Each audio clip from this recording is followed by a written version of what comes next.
सुप्रभात बच्चों, मैं मनोज आपका पुनः आपके अपने YouTube चैनल कॉमर्स गुरु में स्वागत करता हूं। आज के इस वीडियो में मैं बात करने वाला हूं तलपट से संबंधित 20 महत्वपूर्ण प्रश्नों के। तलपट से संबंधित ऐसे टॉप 20 क्वेश्चन जिसको हल करने के बाद आपको तलपट वाले चैप्टर से कहीं से भी प्रश्न उठा के दे दे, आप उसको आसानी से हल कर सकते हैं। तो इसके पहले यदि आपने तलपट वाले चैप्टर के वीडियो को नहीं देखा है तो उस वीडियो को ज़रूर देख लें, जिससे आपको इन प्रश्नों को बनाने में आसानी हो। और यदि आपने उस वीडियो को नहीं देखा है तो मैंने डिस्क्रिप्शन बॉक्स में उस तलपट के वीडियो वाले लिंक को शेयर कर दिया है, जिससे आप आसानी से वहां तक पहुंच सकते हैं। तो आइए फटाफट प्रश्नों को देखते हैं। ये जो भी प्रश्न यहाँ पर दिए हुए हैं ये आपको 9th 10th 11th 12th और कॉमर्स से रिलेटेड कोई भी प्रतियोगी परीक्षाओं में ये प्रश्न पूछे जा सकते हैं। तो इसके लिए आप प्रिपेयर हो लें, तैयार हो लें। आइए और हम लोग पहले प्रश्न को देखते हैं। जो पहला प्रश्न है, छूट जाने वाली अशुद्धियाँ मिलान को प्रभावित करती हैं। तो जो छूट जाने वाली अशुद्धियाँ हैं वो किसके मिलान को प्रभावित करती हैं? चिट्ठे के, तलपट के, दोनों में से किसी के भी नहीं, या इनमें से कोई नहीं। तो जो छूट जाने वाली अशुद्धियाँ होती हैं वो न तो चिट्ठे को प्रभावित करेंगी न तो तलपट को प्रभावित करेंगी। ये वैसी अशुद्धियाँ होती हैं जिनके तलपट में विद्यमान होने के बावजूद, खाता बही में विद्यमान होने के बावजूद तलपट उसको प्रदर्शित नहीं कर पाता है। तो जब तलपट में इस अशुद्धि का पता नहीं चलता है तो ऐसे ही चिट्ठे में भी ये अशुद्धियाँ चली जाएंगी, जिससे हमारा वो भी प्रभावित नहीं होगा। नेक्स्ट क्वेश्चन, व्यवसायी खाता बही के बाद कौन सा प्रपत्र तैयार करता है? तो व्यवसायी जो है खाता बही के बाद आप जानते हैं कौन सा प्रपत्र तैयार करता है, वो है तलपट। क्वेश्चन नंबर 3 है, तलपट में शेष दिखाए जाते हैं। तो जो तलपट होता है उसमें शेष किसके दिखाए जाते हैं? केवल व्यक्तिगत खातों के, केवल वास्तविक खातों के, केवल नाम मात्र के खातों के। यानी तलपट जो होता है उनमें इन सभी खातों के शेषों को दिखाया जाता है। यानी जो 3 प्रकार के खाते होते हैं उन सभी खातों के शेषों को हम तलपट के अंतर्गत दिखाते हैं। क्वेश्चन नंबर 4 है, तलपट बनाने का उद्देश्य होता है। तो जो तलपट बनाने का उद्देश्य होता है वो क्या होता है? आप जानते होंगे इसको, खाता बही की गणितीय शुद्धता की जांच करना। ठीक है, जो हम तलपट बनाते हैं वो खाता बही की गणितीय शुद्धता की जांच करते हैं कि उसमें कहीं कोई गणितीय अशुद्धता तो नहीं है। अगला प्रश्न है, क्षतिपूरक अशुद्धियाँ मिलान को प्रभावित करती हैं। जो क्षतिपूरक अशुद्धियाँ होती हैं वो किसके मिलान को प्रभावित करती हैं? तलपट के या चिट्ठे के? यानी ये दोनों में से किसी के भी मिलान को ये प्रभावित नहीं करती हैं। इस टाइप का भी एक प्रश्न आया था जो छूट जाने वाली शुद्धियाँ थी, उसी से रिलेटेड है। जो क्षतिपूरक शुद्धियाँ होती हैं वो न तो तलपट के मिलान को प्रभावित करती हैं और न ही चिट्ठे के मिलान को प्रभावित करती हैं। यानी ये दोनों में से किसी के भी प्रभावित नहीं करती हैं। ये वैसी अशुद्धियाँ होती हैं जो तलपट के द्वारा प्रभावित ही नहीं होती हैं। क्वेश्चन नंबर 6 है, निम्नलिखित में से सही उत्तर का चुनाव कीजिए। तो इसमें देखना है कि इसमें कौन सा सेंटेंस जो है वो सही है। तलपट एक खाता है, ये गलत है। तलपट एक खाता नहीं है, तलपट एक सूची है।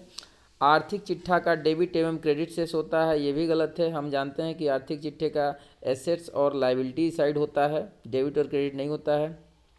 तलपट खाता की अंकगणितीय शुद्धता जांचने के लिए बनाया जाता है, ये आपका सही है। तो इसका जो सही उत्तर हो जाएगा वो ऑप्शन सी हो जाएगा। तलपट जो है खाता की अंकगणितीय शुद्धता जांचने के लिए बनाया जाता है। नेक्स्ट क्वेश्चन नंबर 7 है, खतौनी करने के क्रम में खतौनी करने के समय शून्य छूटना किस प्रकार की अशुद्धि कही जाएगी? तो ये जो अशुद्धि है वो कौन सी अशुद्धि है? भूल की अशुद्धि है, error of omission. Next question number 8, तलपट है, एक तलपट है, क्या है ये? वास्तविक खाता, बाकियों की सूची, अवास्तविक खाता या ये सभी? तो तलपट आप जानते हैं क्या है, ये बाकियों की सूची है। अगला क्वेश्चन है क्वेश्चन नंबर 9, तलपट बनाने की विधियां है।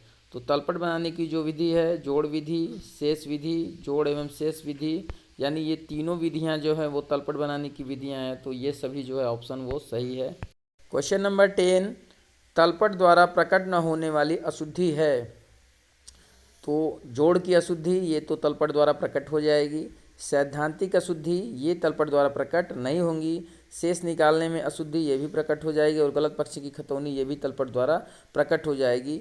तो ये जो सैद्धांतिक अशुद्धि है ये वैसी अशुद्धि है जो तलपट द्वारा प्रकट नहीं होंगी, यानी ऐसी अशुद्धियाँ तलपट के मिल जाने पर भी खाता बही या जर्नल एंट्री में हो सकती हैं। क्वेश्चन नंबर 11, क्या तलपट खातों की पूर्ण शुद्धता का प्रमाण है?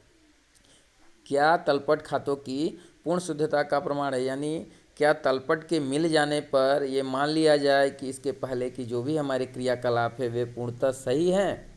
तो इसका उत्तर क्या होगा? नहीं। तलपट का मिल जाना ये हमारे खातों की पूर्ण शुद्धता का प्रमाण नहीं है। आप जानते हैं कि तलपट यदि मिल जाता तो हम ये मान लेते हैं कि हमारी खातों में गणितीय संबंधी कोई अशुद्धि नहीं है, लेकिन तलपट के मिल जाने के बावजूद उसमें कुछ ऐसी अशुद्धियाँ होती हैं जो विद्यमान होती हैं, फिर भी तलपट मिल जाता है।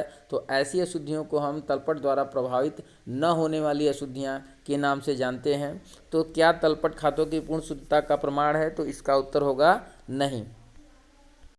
क्वेश्चन नंबर 12 है, तलपट तैयार किया जाता है। तलपट तैयार किया जाता है एक निश्चित अवधि के लिए? नहीं। एक निश्चित तिथि को? जी हाँ। इनमें से कोई नहीं, ये नहीं होगा, और उपरोक्त सभी ये भी नहीं होगा। तो इसका जो सही उत्तर है वो ऑप्शन बी है, एक निश्चित तिथि। आप जान लें कि तलपट जो तैयार किया जाता है एक विशेष तिथि को तैयार किया जाता है। जैसे हम तलपट बनाते हैं तो ट्रायल बैलेंस उसके नीचे लिखते हैं एज ऑन 31 मार्च, ठीक है, ऐसे लिखते हैं। तो यानी हम किसी निश्चित तिथि को तलपट को बना रहे हैं, न कि किसी निश्चित अवधि को।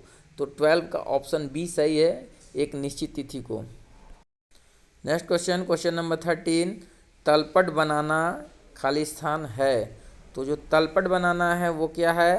ऐच्छिक है, यानी ये व्यवसायी की इच्छा पर है। आप इसे बना भी सकते हैं और नहीं भी बना सकते हैं। चूँकि तलपट जो है बनाने से हमें बहुत सारी सहूलियत होती है, बहुत सारी हमारी जो हम आर्थिक चिट्ठा बनाते हैं उसको बनाने में हमें बहुत सारे मदद मिल जाते हैं तलपट के द्वारा। अन्यथा मुझे खाता बही के सभी शेषों को पलट पलट के देखना पड़ेगा। उस स्थिति से बचने के लिए हम लोग तलपट बना लेते हैं। क्योंकि वैधानिक रूप से जो है तलपट बनाना अनिवार्य नहीं है, इसलिए ये केवल ऐच्छिक है, ये व्यवसायी की इच्छा पर निर्भर करता है। क्वेश्चन नंबर 14 है, तलपट बनाने की इनमें से कौन सी विधि अधिक प्रचलित और सर्वोत्तम है? तो तलपट बनाने की नीचे 3 विधियां दी हुई हैं। इन 3 विधियों में जो सबसे अधिक प्रचलित और सर्वोत्तम विधि है वो विधि है शेष विधि। क्योंकि इस विधि में जो है हमें योग और शेष दोनों विधियों को लिखने की ज़रूरत नहीं पड़ती है, और ये दोनों डेबिट और क्रेडिट शेष जो होता है उसके बैलेंस को, यानी जो डेबिट बैलेंस हो या क्रेडिट बैलेंस हो उसी को लिखा जाता है। चूँकि धनराशि का अमाउंट भी कम होता है तो इसमें बहुत सारी सुविधाएं होती हैं, जिसके वजह से हम इसे अधिक प्रचलित और सर्वोत्तम विधि के नाम से भी जानते हैं। अगला प्रश्न है प्रश्न संख्या 15, शेष विधि के अनुसार तलपट के डेबिट शेष में दिखाया जाता है। यानी बैलेंसिंग मेथड के अनुसार जो ट्रायल बैलेंस का डेबिट शेष होगा उसमें क्या दिखाया जाएगा? तो पूंजी को हम नहीं दिखाते हैं चूँकि ये क्रेडिट साइड में जाता है। बैंक अधिविकर्ष इसको भी हम नहीं दिखाएंगे, ये भी क्रेडिट साइड की मद है। लेनदार यानी क्रेडिटर्स ये भी क्रेडिट साइड की मद है, इसको भी हम नहीं दिखाएंगे। तो लास्ट जो बचा देनदार, ये हमारा एसेट्स है और इसको हम ट्रायल बैलेंस के डेबिट साइड में दिखाते हैं शेष विधि के अनुसार। क्वेश्चन नंबर 16 है, निम्न में से कौन तलपट का एक नाम नहीं है? यानी तलपट का एक नाम नहीं है। जो पहला नाम है सूची पत्र, ये तलपट का तो नाम है। विवरण पत्र, इसे भी हम तलपट के नाम से जानते हैं। परीक्षा सूची, इसे भी हम तलपट के नाम से जानते हैं। और प्रश्न कह रहा है कि निम्न में से कौन एक तलपट का नाम नहीं है? तो ये जो नाम इसमें जो तीनों ऑप्शन हैं ये सभी जो है तलपट के नाम हैं। तो इनमें जो लास्ट ऑप्शन है ऑप्शन डी, इनमें से कोई नहीं, ये वाला विकल्प हमारा सही हो जाएगा। क्योंकि उपरोक्त जो तीनों ऑप्शन हैं वो तीनों तलपट के नाम हैं। सूची पत्र, विवरण पत्र, परीक्षा सूची, ये सभी तलपट के नाम हैं। तो ऑप्शन डी जो है वो सही हो जाएगा।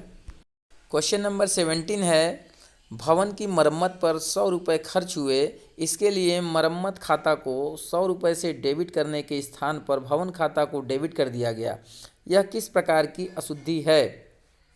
यानी हमको मरम्मत का खर्च किए, वहाँ रिपेयर अकाउंट डेबिट होना चाहिए, लेकिन गलती से हमने बिल्डिंग अकाउंट को डेबिट कर दिया। तो ये किस प्रकार की अशुद्धि कहलाएगी? ये जो दोहरा लेखा प्रणाली के सिद्धांत हैं, उस सिद्धांतों को न जानने के कारण ही ये अशुद्धि हुई है। इस प्रकार इसे हम सैद्धांतिक अशुद्धि के अंतर्गत रखते हैं।